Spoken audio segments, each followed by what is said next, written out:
the Campus Computing Project. We're here in Las Vegas at the 2014 Transforming EDU Forum, scheduled in conjunction with CES 2014.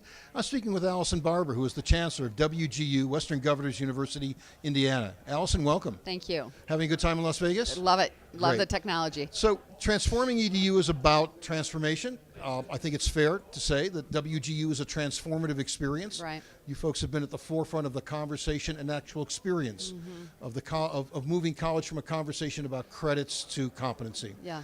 How's that working out for you? It's working out great for us, and it's working out great for our students and our graduates. Yeah. The change. Say a little more about that? Sure. So what we realized 16 years ago when we launched our university is that if you're going to really try to reach out and help adults, then you have to understand where they're coming from and what their background has been. And so we know that they come to higher ed and adults have learned different things and they learn at different rates.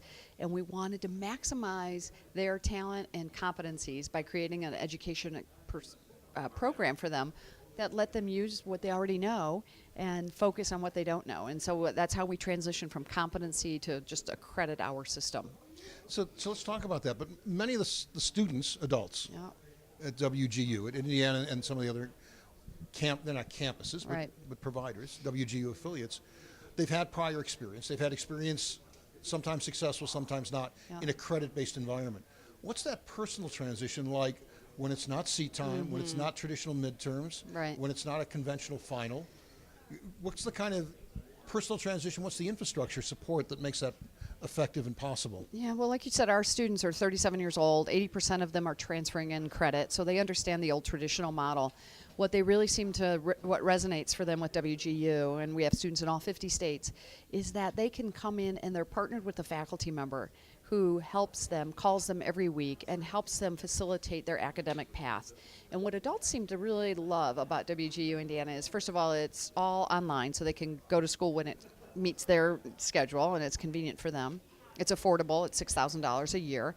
Is that an all-you-can-eat? It is. It is. So whether I take 3 credits or if I take 3 credits or competencies? Sure. So the model is that you would take a minimum of 12 competencies because that's the standard. Over the course of a calendar year? 6 or an months. academic? 6 months. 6 months. So we run two 6-month terms. Our students take a minimum of 12 credits per competencies per term.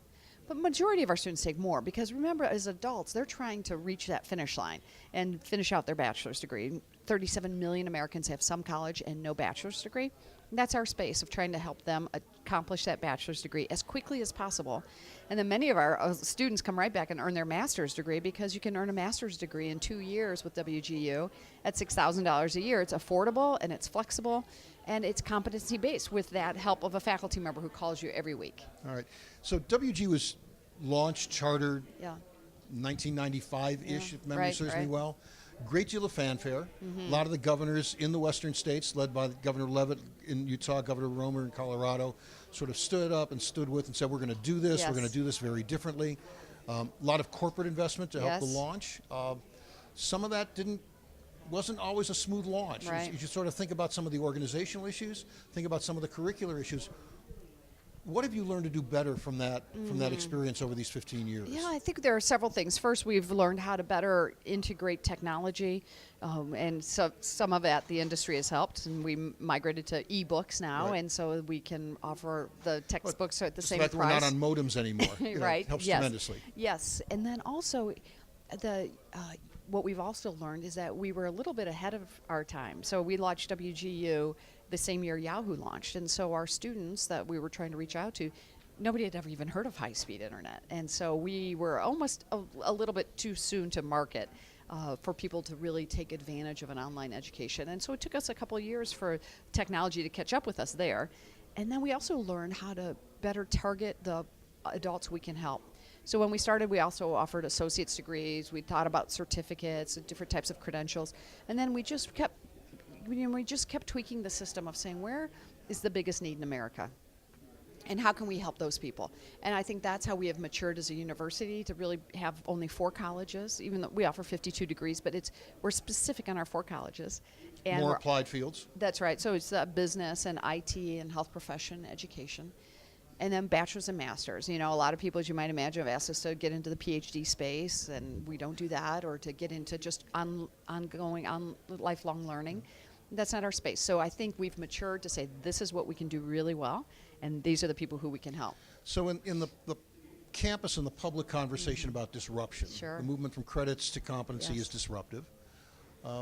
How large of a shadow are you casting? How much permission are you providing to others that turn to WGU and say, somebody's doing this, they're accredited, they have experience, what can we learn and how can we do what you're doing? Well, we're trying to be as disruptive as possible in that way because we think it's the right thing for the students. And so we share our model with other universities who come to visit our campus, and we walk them through our competency-based model. One thing we recently did was to work in getting legislation passed so other universities can now pilot competency-based education and still receive federal funding for those courses. So that's how we're trying to continue to contribute to the evolution of competency-based education, because we've proven that it works. Bill Gates said if you're measuring seat time, then you're measuring the wrong end of the student, right? So we know that the traditional models are fading fast, and we think that's the right thing. So in a world of competency, credit is coin of the realm, credit broadly defined. How do you deal with the credit issue of folks coming in with prior college credits and on the chance that there might be students who have a successful experience with parts of WGU but also then want to migrate back into a credit-based? If you already learned the material at a different university 5 years ago, 10 years ago, if you're competent, that's what we care about.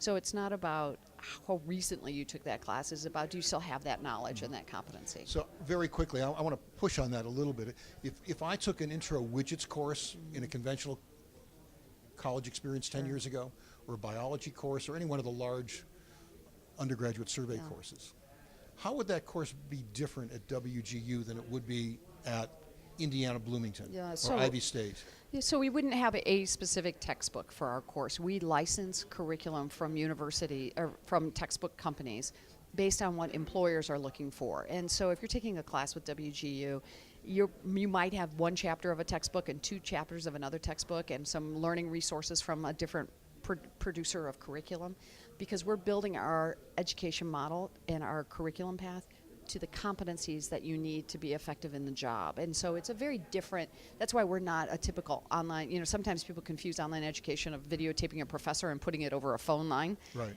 That's not what we do at WGU Indiana. We actually have changed the entire model of utilizing technology to help educate the student with a faculty member who kind of comes alongside of the student instead of being on the video camera in front of the student. Great. Thanks very much for your time today. Thank you.